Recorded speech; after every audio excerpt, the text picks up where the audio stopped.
Hi friends, welcome back to my channel cooking corner. আজকে egg paper fry করে দেখাচ্ছি। আমি ডিম ভালো করে জলটাকে ফুটিয়ে নিয়েছিলাম, তার মধ্যে একটু নুন দিয়ে দিয়েছি। দেওয়ার পরে আস্তে আস্তে আমি ডিমগুলোকে দিয়ে দিচ্ছি। আমি ফুল বয়েল করব ডিমগুলো। তো ডিমটা দেওয়ার পরে আমি দেবো একটু ভিনিগার দিলে সহজেই খোলাগুলো বেরিয়ে আসে। তো ডিম সিদ্ধ হয়ে গেলেই আমি একটা আলাদা পাত্রে ঠান্ডা জল রেখেছি, ওই পাত্রে আমি ট্রান্সফার করে নেব। তো আমি ভিনিগার দিয়ে দিচ্ছি। এটা একটা ছোট্ট টিপস যে খোলাগুলো খুব সহজেই বেরিয়ে আসে। তো মোটামুটি একটা ফুটলে পরেই আমি ডিমগুলোকে ট্রান্সফার করে অন্য একটা পাত্রে রেখে দেব, আর তারপরে ভালো করে ডিমের খোসাগুলোকে ছাড়িয়ে নেব। তো মোটামুটি আমি ঠান্ডা জলে রেখেছি, ডিমগুলো ছাড়িয়ে নিয়েছি, ডিমগুলোকে 1/2 করে নিয়েছি। এরপরে আমি একটা মশলার কথা বলছি, সেটা হচ্ছে গোলমরিচ, লঙ্কা, শুকনো লঙ্কা, দারচিনি, এলাচ, লবঙ্গ, এগুলোকে একটা ভালো করে ফ্রাই করে মিক্সিতে মিক্স করে নিতে হবে। আমি গোলমরিচটাকে আলাদাভাবে মিক্সচারে মিক্স করে নিয়েছি এবং কড়াইতে একটু তেল দিয়েছি।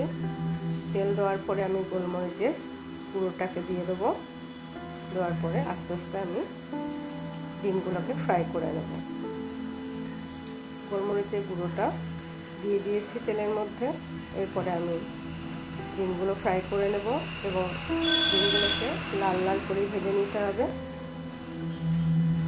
আর আমি উল্টো দিক করে দিচ্ছি, তার কারণ যাতে কুসুমগুলো বেরিয়ে না আসে, তার জন্য উল্টো দিক করে ভেজে নিচ্ছি।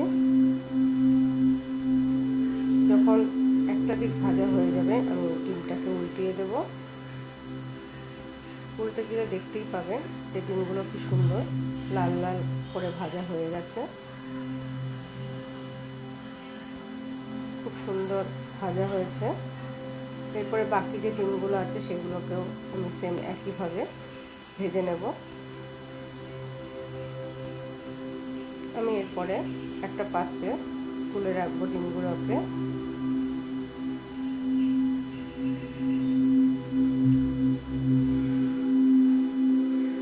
তুলে রাখার পরে বাকি যে ডিমগুলো আছে সেগুলোকেও সেম একইভাবে ভেজে নেব, ফ্রাই করে নেব।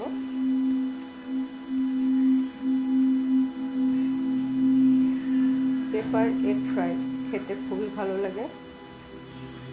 ডিম ভাজা হয়ে গেছে আমার। এরপরে আমি দেব তেজপাতা। তেজপাতা থেকে যখন ফ্লেভারটা বেরোবে তখন আমি কুচো করে রেখেছি পেঁয়াজ, সেই পেঁয়াজের কুচিগুলো দিয়ে দেবো।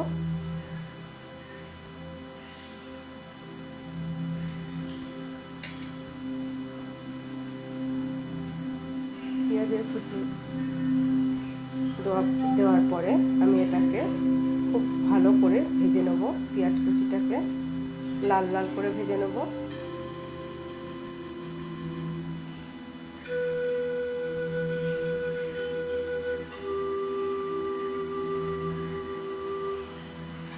পেঁয়াজ ভাজা প্রায় হয়ে এসছে।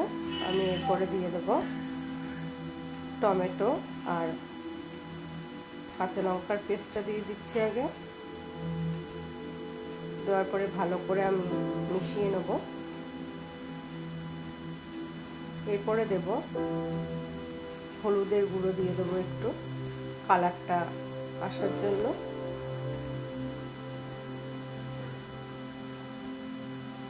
হলুদের গুঁড়ো দেওয়ার পরে আমি আরও ভালো করে আবার মিশিয়ে নেব। আর দেব কাশ্মীরি গুঁড়ো লঙ্কা। এটাতে খুব সুন্দর কালারটা আসে। আপনারা রেগুলার লঙ্কার গুঁড়ো ব্যবহার করতে পারেন এর পরিবর্তে, তবে কাশ্মীরি গুঁড়ো লঙ্কাটা কালারটাই পাল্টে দেয়। তারপরে আমি নুন দিয়ে দিচ্ছি স্বাদ মতো।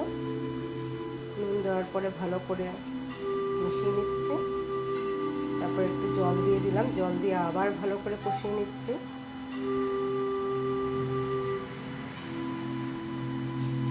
মোটামুটি কষানো হয়ে গেলে পরে আমি দিয়ে দেবো আদা রসুনের পেস্টটা দিয়ে দেবো এর মধ্যে।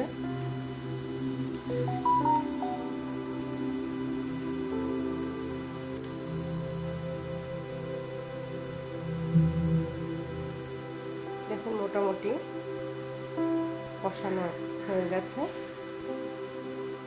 এরপরে আমি আদা রসুনের পেস্টটাও দিয়ে দিচ্ছি। দেওয়ার পরে আবারও ভালো করে মিশিয়ে নিতে হবে মশলাটাকে, যাতে আদা রসুনের গন্ধটা, কাঁচা গন্ধটা না বেরোয়।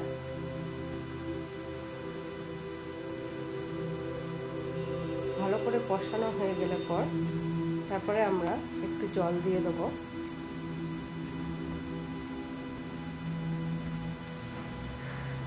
আমরা খুব বেশি ঝোল রাখবো না, একটু গ্রেভি টাইপের থাকবে।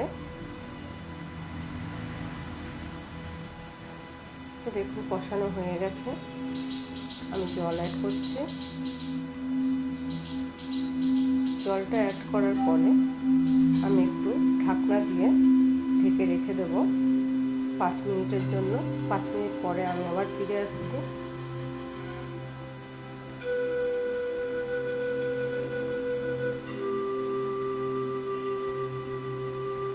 পাঁচ মিনিট পরে ফিরে আসার পরে দেখছি যে গ্রেভিটা আমার অলমোস্ট তৈরি হয়ে গেছে। আমি এরপরে ডিমগুলোকে দিয়ে দিচ্ছি। ডিমগুলো আমি মশলার সাথে যাতে মশলাটা ডিমের ভিতরে ঢোকে তার জন্য আমি ডিমগুলোকে উল্টিয়ে পাল্টিয়ে দেব। খেতে খুবই সুস্বাদু হয় এবং রেসিপিটা যদি আপনাদের ভালো লাগে আপনারা অবশ্যই ট্রাই করবেন। এবং লাস্টে আমি একটা মিক্সচার দেব পাউডার, ওটাও ডেসক্রিপশানে আমি একটু নুন দিয়ে দিলাম, কারণ নুনটা একটু কম হয়েছে। ডেসক্রিপশানের লিঙ্কে দেওয়া থাকবে যে যে মশলাটার কথা আমি উল্লেখ করছি। দারচিনি, লবঙ্গ, এলাচ, গোলমরিচ,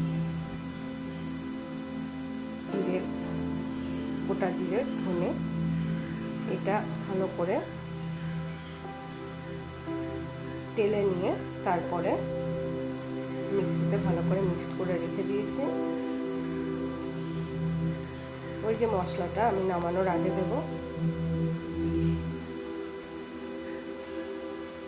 সেই মশলাটা হচ্ছে এটাই। খুব সুন্দর গন্ধ হয়, ফ্লেভারটা খুব ভালো আসে।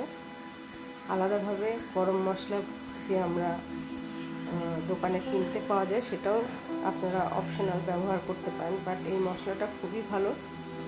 বাড়িতে যদি তৈরি করতে পারেন খুবই ভালো হয় এবং যে কোনো রান্নাতেই এই মশলাটা ব্যবহার করতে পারেন। যদি রেসিপিটা ভালো লাগে লাইক, কমেন্ট, শেয়ার, সাবস্ক্রাইব অবশ্যই করবেন। ধন্যবাদ।